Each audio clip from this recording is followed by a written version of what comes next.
This intro in particular should be recognizable or familiar with most of you, especially with that banner in mind. If it is still unfamiliar, maybe this will help. Is the bell still not ringing? That's okay, because we're going for the final clue yet that should refresh memories worldwide. BP Ultimate Rally Challenge here at last. In 2006 created by Roboduck for Skive and Miniclip. I know some people see this and they think, man, that brings me back. Are we still able to play it nowadays? Well, yes, and I'll show you how, because I also got it by another source. I also have been on a quest to find this game after it was removed, and I stumbled across a video from the Xeon 5 BP Ultimate Rally Challenge 11 minutes gameplay. Apart from being it a 720p gameplay from 6 years ago, solid gameplay, not that grainy, and a comment section, and that's where I found my answer. Because after scrolling down I found this. RZ506 wrote, "How do you play this game? Tell me please, I want to play too." Where the Xeon replies with a link, followed by credit gives to Tomysshadow for finding this link. In which folder is the game? Miniclip, Roboduck, BP, Rally.zip. Hopefully helped you. LOL, I found it, thanks. No problem, hope you have fun. And sure enough, if you go to Miniclip, followed by Roboduck, we see BP Rally Roboduck.zip and BP Rally Web Roboduck.zip. And the BP Rally Roboduck.zip is the one you need, because I have the same one and it works just fine. So with that being confirmed, a big thank you to Tomysshadow for finding this link, and of course a big thank you to the Xeon 5 because his video kickstarted my throwback project, and I am just very happy to have a piece of working childhood memory back, and I think I speak for most of us, if not all of us. So with all that out of the way for now, the one thing I'm left to do with is going from level 1 all the way to level 3, basically beating the game without talking. Volume up, no change up, no curveball, nothing but f***ing gas.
So yeah, a big thank you and a big shout out to Tomysshadow for finding this link, and the Xeon 5 for sharing this link and telling where to find the game within that link.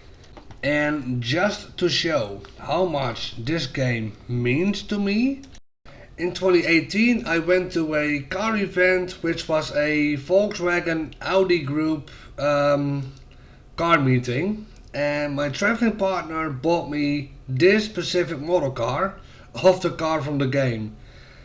That's just how much I appreciate this game. I haven't seen the car in person, but the game alone made me want a model car of the Volkswagen Race Touareg. The model has been on my shelf since I got home, and 7 years later, with new access to the game, the model received even more personal value, because this model was a throwback to the masterpiece this game was. So once more, big shout out and big thank you to Tomysshadow and the Xeon 5. Their channel can be found in the description down below or right on top here. Thanks to you guys, we got a piece of childhood memory back, and speak for most of us. And we are also able to document it in present day, so thank you guys so much. And right now, for all my viewers, thank you guys so much for watching for this video. If you like this one, give it a thumbs up, leave a comment, hit that subscribe button. Turn on the notifications to not miss out anything, you know the drill. Check down the socials via the links in the description. On my left you can see 2 videos, and of course on my right the 2 subscribe buttons for the main channels. I'll see you guys back next week. Bye bye.